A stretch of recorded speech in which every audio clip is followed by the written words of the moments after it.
Selamat datang kembali teman-teman Sobat PSJ. Hari ini kita kedatangan bintang tamu yang beda karena biasanya kita kedatangan bintang tamu yang terkait dengan CEO, pimpinan perusahaan, instansi, ataupun tokoh masyarakat. Kali ini saya agak sedikit deg-degan juga ya, karena ini beda banget nih, khusus nih buat hari ini. Saya coba pakai kaos yang terkait dengan satwa kucing. Nah, karena kita kedatangan di sini ada Mbak Manohara Odelia.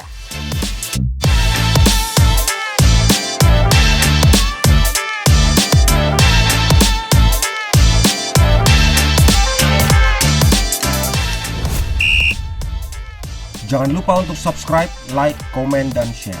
Terima kasih.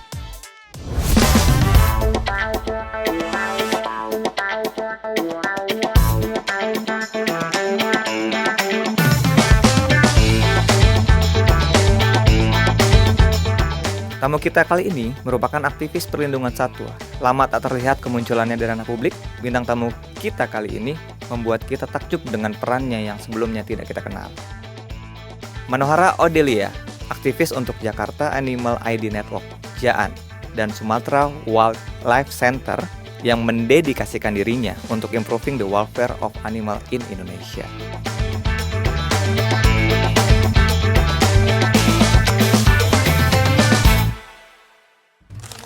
Halo, selamat datang. Terima kasih. Panggilnya Mbak Mano kali ya? Mano Biar aja enak. nggak apa-apa. Mbak Mano. Ya Mano aja nggak apa-apa. Oke. Mbak Mano, ini kan sebenarnya sudah cukup lama tidak muncul di dunia showbiz ya. Saat ini kita mau banyak berbincang seperti tadi saya sampaikan soal baju saya hari ini. Mbak Mano ini ternyata banyak kesibukannya terkait dengan aktivis perlindungan satwa. Gitu. Kita akan bicara banyak terkait hal tersebut. Nah, sebelum kita ke sana cukup detail, selama ini Mbak Mano tidak banyak muncul di dunia showbiz, lalu muncul di menjadi aktivis perlindungan satwa. Boleh cerita sedikit? Sure. Jadi kalau dari showbiz itu saya udah berhenti cukup lama. Terakhir itu 2013. 2013? Ya, dan itu memang bukan passion saya aja. Jadi memutuskan untuk berhenti sudah cukup lama, udah 3 tahun di entertainment. Berhenti, lalu saya keluar dan memulai bisnis publishing baru yang tadi kita sempat ngomong sedikit ya. Iya, ya dan dari situ dijalankan terus dan 2017 itu dari dulu sih memang ada kepedulian terhadap satwa dan lingkungan, tapi belum ngerti nih mau I wanna do something about it, tapi mulainya dari mana. Nah, 2017-2018 itu ada opportunity untuk gabung dengan JAAN, Jakarta Animal Aid Network. Oh, bacanya JAAN ya? JAAN, Oke, ya. JAAN. Jakarta Animal Aid Network. Aid Network. Iya. Ya. Dan itu namanya Jakarta, tapi sebenarnya seluruh Indonesia mereka. And yeah, that's where it started. Oke. Apa yang membuat Mbak Mano ini hari ini ingin lebih dikenal sebagai aktivis perlindungan satwa instead of kalian tadi punya bisnis sendiri ya? Isu-isu satwa apa yang pengen diangkat sama Mbak Mano? Iya, sebetulnya sih awalnya niatnya bukan mau dikenal sebagai aktivis satwa sih. Awalnya memang murni relawan saja untuk JAAN. Jadi anything I can do to help untuk membantu mau itu dari proses rehab atau lepas liaran. I'm happy to help secara fisik, secara langsung. Secara langsung. Tapi I realize afterwards kayaknya saya kan ada platform Instagram yang lumayan lah followersnya. Jadi kayaknya ini bisa menjadi platform yang baik untuk saya sharing semua pengetahuan yang saya dapat selama di JAAN menjadi volunteer. Ini platform yang baik untuk raise issues dan sosialisasikan masalah-masalah hewan liar di Indonesia. And so far so good. It seems to be working well. Only for volunteering? Atau mungkin ada memang di JAAN itu mengemban tugas yang lebih spesifik lagi? Kalau menjadi semacam spokesperson atau raise issues sih itu it happened by accident ya. Seperti yang saya cerita tadi, I learned so much in JAAN, banyak pengetahuan baru. Dan saya rasa sayang kalau tidak dibagikan ke publik yang lebih luas. Contoh dulu sebelum volunteer di JAAN, misalnya lihat ada konten-konten yang memakai hewan liar untuk seperti monyet lah, dijadikan konten untuk TikTok atau apa. Itu sebelumnya saya tidak terlalu ngerti gitu kekejaman di belakang itu, prosesnya seperti apa untuk mendapatkan bayi monyet itu. Dan juga nggak ngerti kalau misalnya kita lihat di TV ada yang rescue satwa liar, sebetulnya it doesn't end there, itu prosesnya masih panjang sekali untuk rehabilitasi dan lepas liarkan kembali. So, hal-hal yang seperti itu yang tadinya saya tidak tahu, yang saya rasa ini penting nih untuk share ke publik supaya orang lebih aware gitu dan tidak terlibat dan tidak jadi kepengen untuk mempunyai satwa-satwa liar sebagai hewan peliharaan. Kalau saya lihat di Instagram itu kan Mbak Manu cukup kencang lah ya untuk memberikan edukasi terkait sama tadi monyet, satwa monyet, terus lumba-lumba juga gitu. Emang itu menjadi suatu fokusnya Jaan dalam melakukan perlindungan ya Mbak? Kalau Jaan ada 2 divisi, ada yang domestik, anjing kucing, dan ada yang wildlife. Kalau wildlife ini lumba-lumba, monyet, orangutan, whatever you name it, any wildlife itu di Wildlife Network.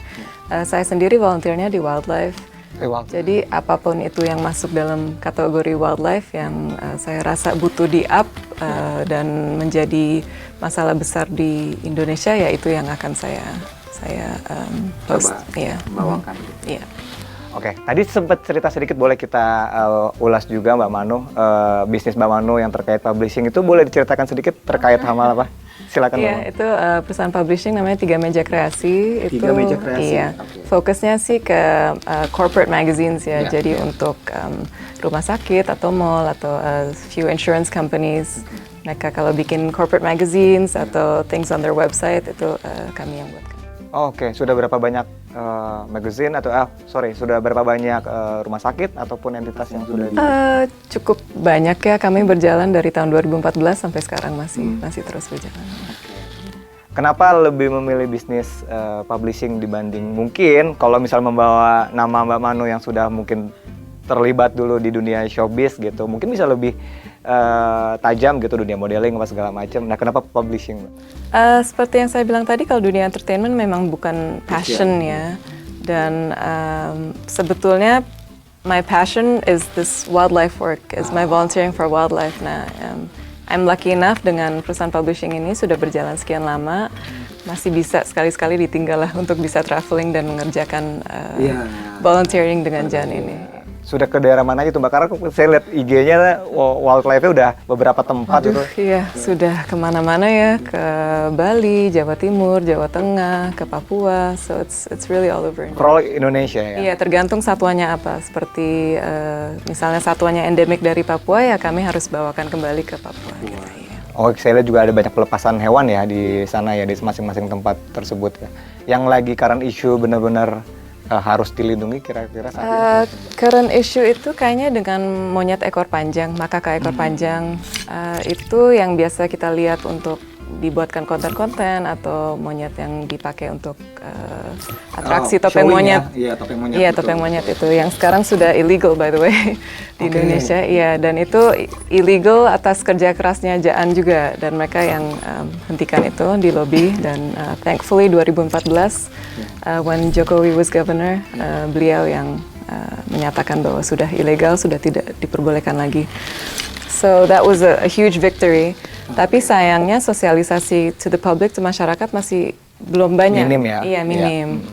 Dan makaka ekor panjang ini sebenarnya di IUCN sudah dinyatakan bahwa mereka itu endangered. Tapi kalau populasinya ya? Iya, tapi kalau di kita di lokal, our conservation status belum. Jadi karena belum termasuk dilindungi di Indonesia, itu masih diperjualbebaskan banyak sekali. Banyak ya? Dan jadi masalah kenapa? Karena satu, untuk cara menangkap mereka itu sangat kejam ya.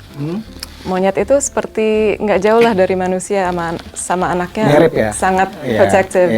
Jadi untuk mengambil anaknya untuk bisa diperjualbelikan, itu ibunya harus dibunuh. Betul. Benar. Dan itu setelah ibunya dibunuh, anaknya diambil, dan they go through a lot of abuse, dipaksa pakai baju lah apa.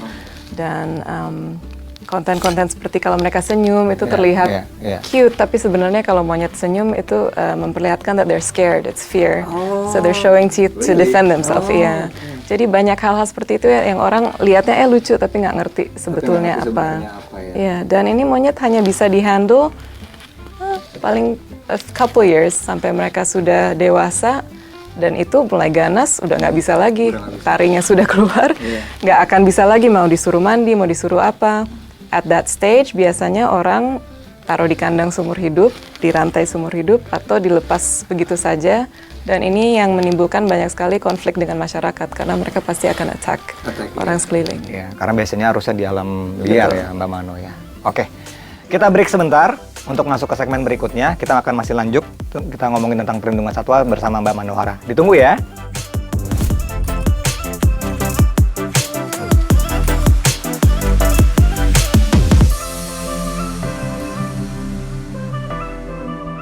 Selamat pagi. Kita sekarang dalam perjalanan ke pantai, di mana kita akan menemukan satwa-satwa yang mau kita bawa ke pulau, dan kita berada di atas truk brutal. Kita punya 2 truk brutal yang keliling Indonesia, dan yang penting kita sampai dan bawa satwa untuk hidup yang lebih baik.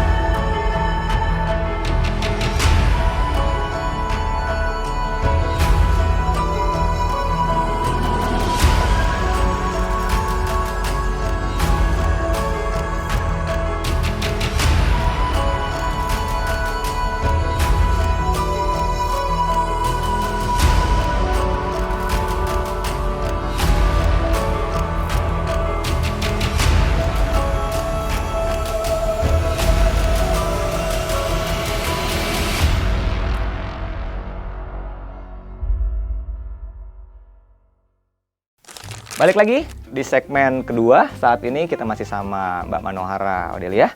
Kita masih ngomongin keterkaitan Mbak Mano terhadap aktivis perlindungan satwa.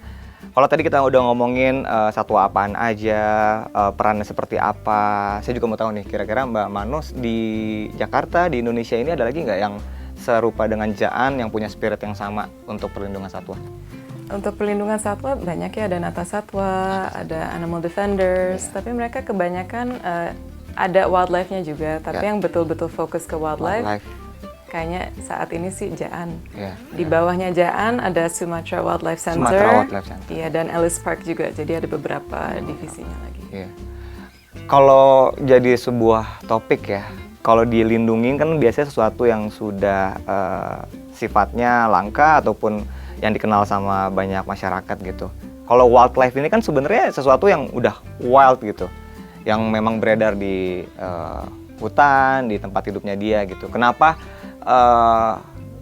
kita perlu tahu kenapa mereka harus dilindungi, padahal mereka kan udah satwa liar gitu? Kalau saya bicara satwa liar itu dalam arti satwa domestik, anjing kucing itu yang sudah didomestikasi oleh manusia dalam ratusan tahun, seperti anjing kucing atau hewan ternak, itu beda kategori lagi. Hewan liar itu wild animals is hewan-hewan yang tidak didomestikasi oleh manusia seperti monyet, ular, buaya, lumba-lumba, banyak sekali. Itu yang berusaha di domestikasi itu ya berarti ya? Itu yang tidak didomestikasi oleh manusia, dan itu yang antara hewan-hewan itu banyak sekali hewan liar yang dilindungi. Dan itu yang kita kerjasama di situ, dan memang harus dijaga. Bukan hanya kayaknya orang lihatnya seperti it's just animals, if you don't like animals ya udahlah. Tapi yang kita harus sadar bahwa kita ini tinggal di Indonesia. Indonesia itu we have so many amazing treasures. Nah, satu-satunya treasure-nya Indonesia itu adalah fauna dan floranya. Dan ini people from all over the world datang ke Indonesia untuk khusus lihat itu di alam, bukan di zoo ya. Seperti kami ke Papua, kami lihat banyak sekali orang dari luar negeri datang berjam-jam duduk hanya untuk lihat burung cendrawasih lewat satu kali. Dan itu they save up a lifetime to do that. And sama dengan orangutan di Camp Leakey dan lain sebagainya. Dan itu yang kita harus betul-betul jaga gitu, jangan sampai our nature's treasures di Indonesia hilang gitu aja. Nah, kita ketahui bersama belakangan ini kan kita ada kejadian ya, mungkin isu, mungkin kondisi, ada teman kita yang memelihara hewan-hewan liar justru buat ada di rumah untuk kenikmatan pribadi dan segala macam. Any thoughts from you? My about thoughts that? is exactly what you said, itu hanya untuk kenikmatan pribadi. Dan sayangnya kebanyakan dari content creator itu, mereka package itu sebagai konservasi. Jadi mungkin sedikit tips untuk penonton kalau mau tahu bedanya konservasi apa. Jadi konservasi yang sesungguhnya nggak mungkin satu hewannya dijadikan konten untuk seperti main bareng atau apa. Atau satu lagi yang orang suka salah, misalnya berenang bersama lumba-lumba. Itu pusat konservasi nggak mungkin membolehkan kita interaksi bersama lumba-lumbanya, karena mereka berusaha untuk rehabilitasi supaya bisa dilepasliarkan kembali ke alam liar. Jadi kalau memang end goal-nya mereka bukan untuk rehab dan lepas liarkan, yaitu satu udah pasti bukan konservasi.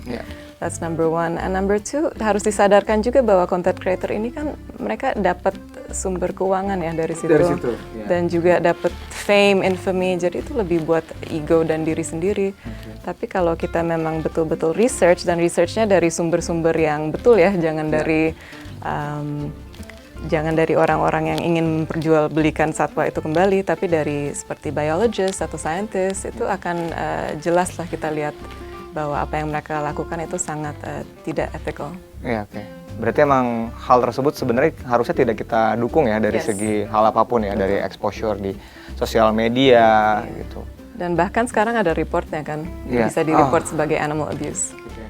Nah, ada nggak sih yang benar-benar jadinya ketika Mbak Manu ngelihat kejadian seperti itu di lingkungan Mbak Manu sendiri dan segala macam, pernah ada konflik yang langsung bersinggungan sama Mbak Manu nggak terhadap apa yang lagi Mbak Manu perjuangkan gitu? Ada sih, tapi untungnya ada juga beberapa bisa dibilang it's not a happy story, tapi happy ending lah. Seperti kalau beberapa tahun yang lalu ada orang yang bikin video sempat viral, dia unboxing monyet, dia beli monyet online lalu di unboxing. Dan itu banyak orang bilang, oh so cute, apa lucu. Dan saya bikin video di Instagram menjelaskan kenapa itu hal yang sangat kejam and unethical. Dan dari situ ada beberapa orang yang jadi sadar gitu. Dan I got so many messages, and kita akhirnya mengambil beberapa monyet yang diserahkan gitu. Karena orang-orang memang belum tahu gitu sebelumnya kenapa itu hal yang kejam. Yang menjadi masalah sekarang kalau mereka sudah tahu tapi tetap dilakukan, seperti influencer-influencer ini. Termasuk kalau kita akui ya, seperti di beberapa tempat hiburan juga menyelenggarakan hiburan yang kaitannya erat sama hewan-hewan satwa-satwa tersebut ya. Itu pernah ada langsung apa ya, semacam protes atau teguran yang pernah dilakukan oleh Jaan ataupun Mbak Manu pribadi gitu? Maksudnya protes secara fisik, protesting? Apapun medianya, mungkin ada di sih, Instagram atau... Pernah, kalau secara langsung itu tahun 2000, can't remember, not too long ago, 2019 atau 18 kalau nggak salah, itu di Medan ada sirkus keliling, sirkus lumba-lumba, yang thankfully saat ini juga sudah tidak diperbolehkan kembali, so our efforts paid off.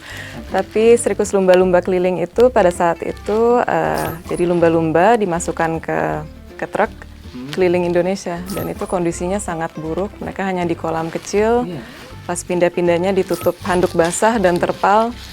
They go around Indonesia and they perform for people, dan itu salah satu yang pernah kalau bisa dibilang demo langsung di sirkus lumba-lumba itu. Tapi sudah tidak diperbolehkan lagi, izinnya sudah dihentikan. Termasuk saat kalau saya lihat dokumentasinya di Instagram, saat menegur atraksi topeng monyet, itu benar-benar pernah dilakukan langsung. Di daerah mana itu, Mbak?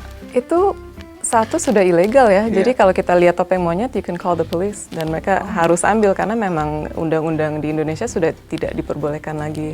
Dan itu juga satu hal yang orang banyak nggak tahu, jadi kadang masih lihat topeng monyet, oh masih lucu, masih apa. So itu yang kita coba explain juga bahwa ini tidak diperbolehkan loh di dalam undang-undang. So it's Medianya apa tuh Mbak Manu? Selain dari Instagramnya Mbak Manu sendiri, dari Jaannya sendiri, ada channel-channel ataupun ada publikasi yang bisa kita tahu bersama nggak kira-kira informasi tersebut itu bisa kita terima dari mana aja sih, Iya. Mama?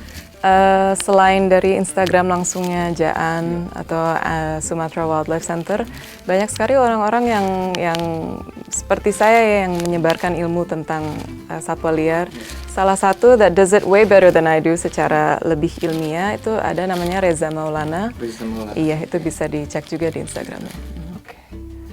Cukup menarik ya, banyak hal yang pasti nggak ketebak kalau yang ngomong ini sebenarnya Mbak Mano terkait perlindungan satwa ini ya. Kita mau kita break dulu sebentar, kita akan balik di segmen ketiga, kita akan lebih dalam ngomongin tentang peran pemerintah atau regulator terhadap perlindungan satwa yang lagi diperjuangkan oleh Mbak Mano.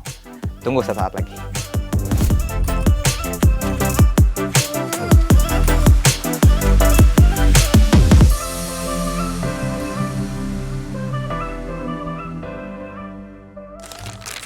Balik lagi di program Mindset. Saat ini kita berada di segmen ketiga.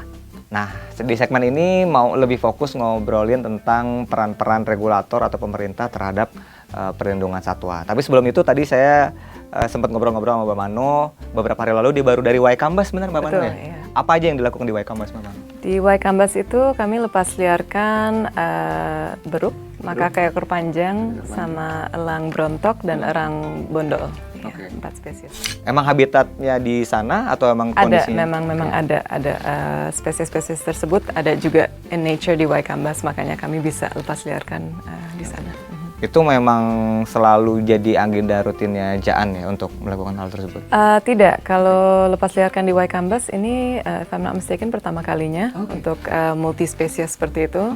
Ya, kalau yang kami rutin sering itu ada satu pulau di somewhere in Jawa. Saya tidak bisa sebutkan di mana. Nggak boleh katanya. Nggak boleh. Nggak boleh diomongin, kasih takut. Soalnya ntar pada kesana, bener ya Mbak Mano ya? Tuh, ini pulau-pulau ini memang dikasih oleh pemerintah setempat khusus untuk Jaan untuk lepas liarkan satwa-satwa yang sudah melewati proses rehab dan sudah siap dilepas liarkan kembali. Oke. Berapa lama biasanya rehab-rehab si hewan-hewan itu Mbak? Kalau- Satwa-satwa. Kita nyebutnya hewan apa satwa sih yang benar Mbak? Whichever is fine. It's okay ya? Sama aja, Antara hewan sama satwa ya? Kalau makaka ekor panjang dan beruk itu biasanya 2-3 tahun. Dan itu prosesnya lama karena kita harus ajarkan kembali cara cari makanan, cara grooming, dan yang paling lama sebenarnya untuk membuat kelompok. Membuat kelompok ya. Makaka dan beruk ini mereka di alam liar sana mereka tidak tinggalnya sendiri, mereka pasti dalam kelompok. ya. Dan itu kelompoknya tidak bisa kami yang menentukan, oh ini sama ini sama Oh ini. kamu Nggak. ikut kelompok ini aja, Nggak kamu bisa. nggak bisa ya?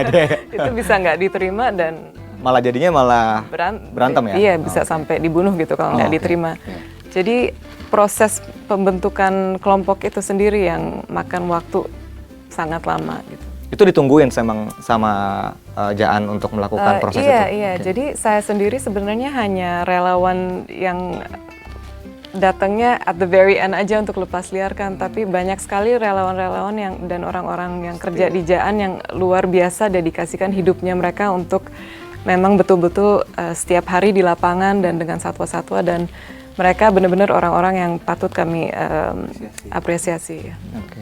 Berarti salah satu bentuk yang kita masuk ke fokus ke segmen ini, bentuk partisipasi pemerintah, regulator terhadap ini, termasuk berarti menyediakan tempat khusus untuk pelepasan satwa yang dilindungi ya? Betul. Nah, kalau domestik ini tidak harus campur tangan dengan pemerintah, tapi karena kami dengan wildlife, alam liar, jadi mau nggak mau harus kerjasama dengan KSDA, dengan Kementerian Kehutanan. Iya, so itu selalu jalan bareng. Biasanya hewan-hewan yang mereka confiscate itu Jaan yang rehabilitasi dan lepas liarkan kembali. Oke. Jadi kerjasama. Tapi kalau boleh saya kasih sedikit harapan ya, mungkin. Iya. Karena di IUCN itu sudah makaka ekor panjang itu sudah menjadi endangered atau dilindungi. Saya harap di Indonesia statusnya juga dirubahkan sedemikian supaya undang-undangnya bisa diperketat lagi dan tidak dapat lagi diperjualbelikan bebas sekali. Karena sekarang di mana aja you go online, ke pasar burung itu they're everywhere. Makaka ekor panjang. Makaka ekor panjang dan beruk. Dan ini cycle-nya tidak berhenti. Contoh kemarin kita baru rilis lagi 48 ekor yang sudah melalui proses rehab. setelah dari sana balik lagi di pusat rehab, masuk lagi 52 ekor. So it's a never ending cycle. Dan ini bukan hanya untuk satwanya sendiri, tapi untuk manusianya bahaya dari konfliknya, dari segi penyakit zoonosis juga.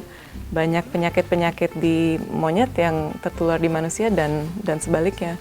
So it's a lot of things, dan saya harap pemerintah membuat undang-undang yang lebih ketat dan undang-undang yang lebih sudah ada, itu enforcement-nya harus diperkuat lagi.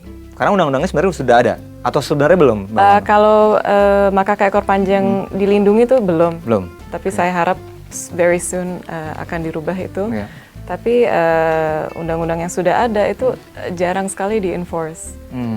Jadi ya begitu aja gitu, nggak terlalu dijaga. So I'm hoping bukan hanya orangutan atau macan Sumatera yang benar-benar diperhatikan, tapi satwa-satwa yang lainnya yang sehari-hari diperjualbelikan juga ikut ya dalam satu perlindungan sama, atensi yang sama ya.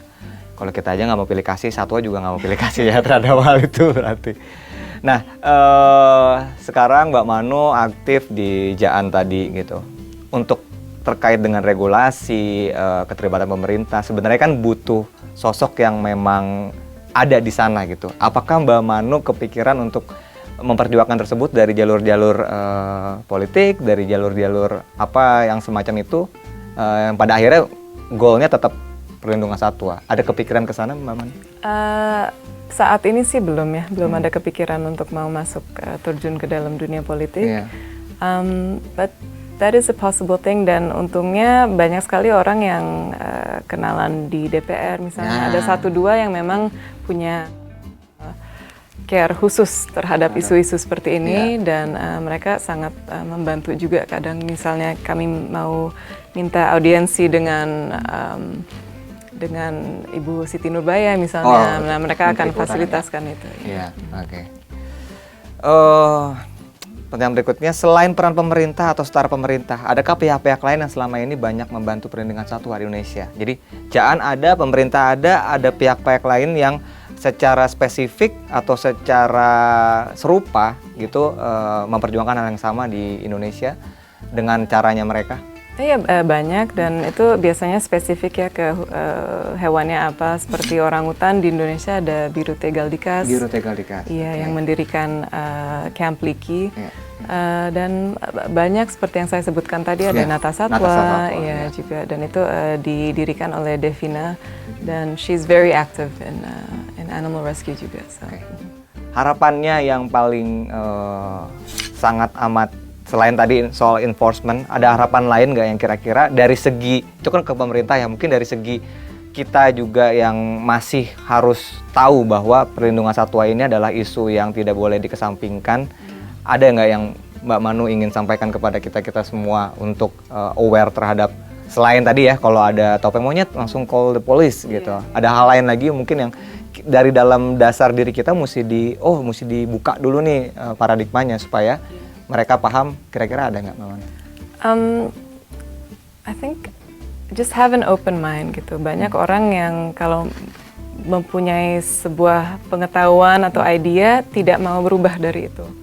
Padahal mungkin infonya atau apa yang pengetahuan yang mereka belum cukup luas untuk develop opini itu. Tapi opini itu sudah terbentuk dan mereka tidak mau berubah dari itu. Sebenarnya I think that in everything in life. Tapi khususnya saat ini in wildlife. Jadi penting sekali kita punya open mind, jangan berasa bahwa kita tuh sudah tahu semuanya, jangan berasa bahwa tidak bisa lagi belajar hal-hal yang lain. Learn as much as you can dari sumber-sumber yang benar, dan siapa tahu your mind will change. Dan saya yakin dengan pengetahuan yang betul dan cukup, kepedulian akan pasti timbul.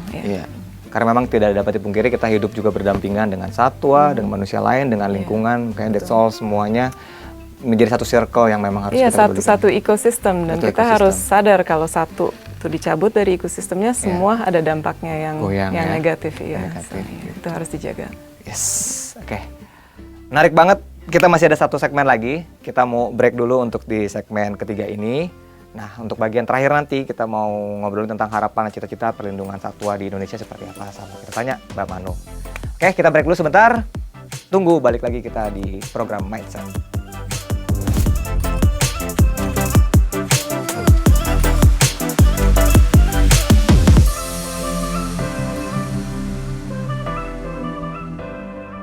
Lawless Jakarta against climate exploitation.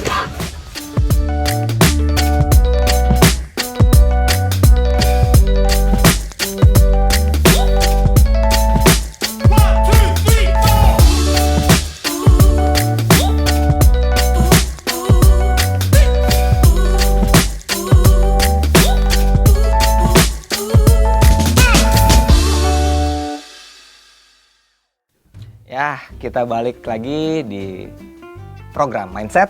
Sekarang kita ada di segmen terakhir masih bersama Mbak Mano di sini.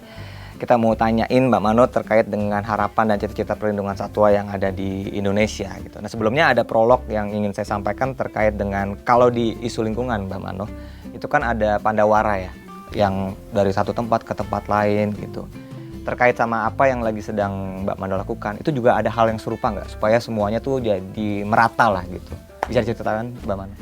Kalau yang exactly serupa sih belum ada ya. Apalagi kalau dari saya sendiri atau dari Jaan sendiri.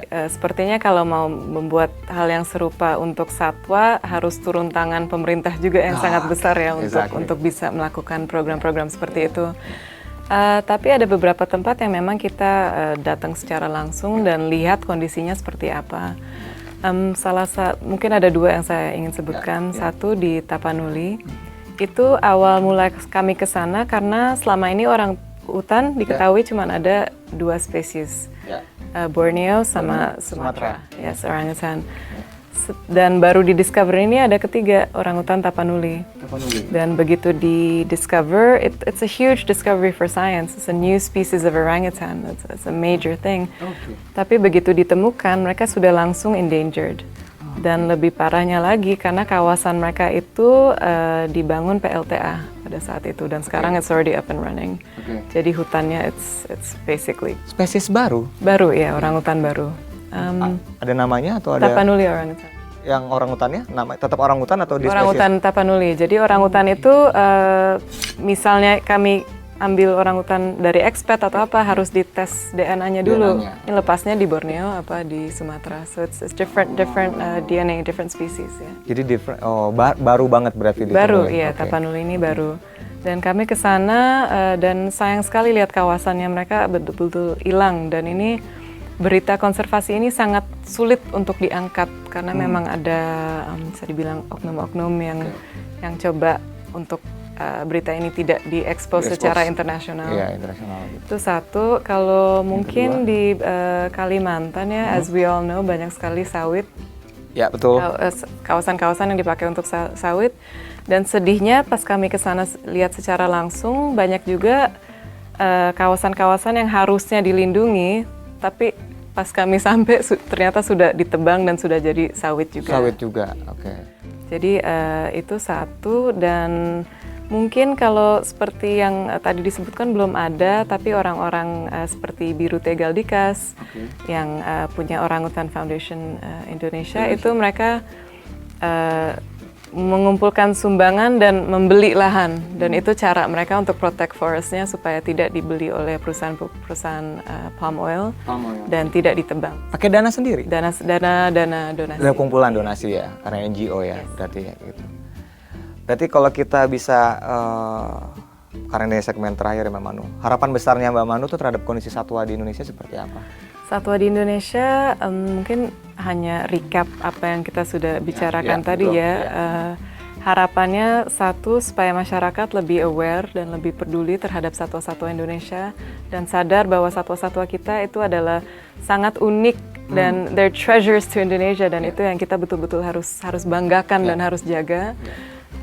Dan dua, supaya pemerintah lebih tegas mendirikan hukuman-hukuman yang sudah ada sebetulnya dan just enforce those laws even more. Dan kalau saya boleh sebutkan tadi, selama ini kita ngomongin Jaan tapi I didn't name the person behind it, yang pendirinya namanya Femke Den Haas dan beliau itu luar biasa sekali keliling Indonesia semua ya. Padahal bukan orang Indonesia ya? Bukan, tapi kepedulian beliau terhadap satwa Indonesia itu sangat luar biasa dan ya patut kami contohkan lah. Ya.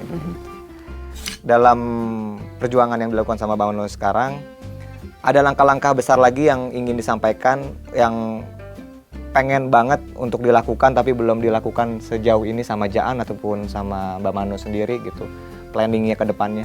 Planning ke depan sih mungkin kami jalankan terus yang apa kita tetap jalani sekarang, tapi mungkin harapan terbesar saya spesifik untuk makaka ekor panjang supaya pemerintah setempat segera mengganti statusnya ke hewan yang dilindungi sama seperti yang sudah terjadi di IUCN Red List. Pertanyaan terakhir Mbak Mano, sebelum kita tutup, karena ini namanya programnya Mindset ya, cara berpikir atau mindset seperti apa yang menurut Mbak Mano dibutuhkan dalam berkontribusi menjadi garda terdepan dalam menjadi seorang aktivis perlindungan satwa? Kalau kita tanya kan tadi open mind ya, tapi kalau untuk menjadi Mbak Mano, kira-kira apa sih mindset yang dibutuhkan supaya benar-benar bisa terjun langsung? Never lose your willingness to learn. Jadi selalu terbuka untuk belajar yang baru. Ya, jangan pernah berpikir seperti yang tadi saya sebutkan bahwa kita sudah tahu semua. Info-info baru akan terus ada, dan just absorb everything, have an open mind. Ego kita dibuang aja, jangan merasa tahu semua. So yeah, just have an open mind, have a willingness to learn, dan dengan kita pelajari dari sumber-sumber yang tepat, itu pasti kepedulian akan muncul, dan dari kepedulian itu ya terserah kita bisa address itu dalam kapasitas kita sendiri. Contoh saya sendiri ya bisa terjun langsung untuk menjadi relawan dan juga sosialisasikan masalah-masalah lewat social media. Bukan berarti karena misalnya kita teman-teman sibuk kerja, terus dia punya kegiatan lain tidak bisa punya kepedulian yang sama ya terhadap satwa, apalagi yang ada di dekatnya mereka gitu. Terima kasih banyak Mbak Mano atas undangan yang kami sangat senangi di sini. Mudah-mudahan ini semua menjadi inspirasi buat teman-teman untuk bisa punya peran yang sama sekecil apapun terhadap perlindungan satwa, supaya kita semua aware bahwa kita hidup berdampingan di dalam alam semesta ini. Terima kasih banyak sekali lagi. Teman-teman, terima kasih udah nonton episode kali ini bersama Mbak Manohara. Kita ngomongin banyak terkait dengan aktivis perlindungan satwa, peran Mbak Manohara gitu. Kalau teman-teman suka, bisa komen di bawah di channel kita, maupun kalau ada masukan dan segala macam bisa langsung ke Jaan juga ya, ataupun ke IG-nya Mbak Mano terkait aktivis perlindungan satwa kita kali ini. Terima kasih sekali lagi. Sampai ketemu di episode program Mindset berikutnya. Bye-bye. Assalamualaikum warahmatullahi wabarakatuh.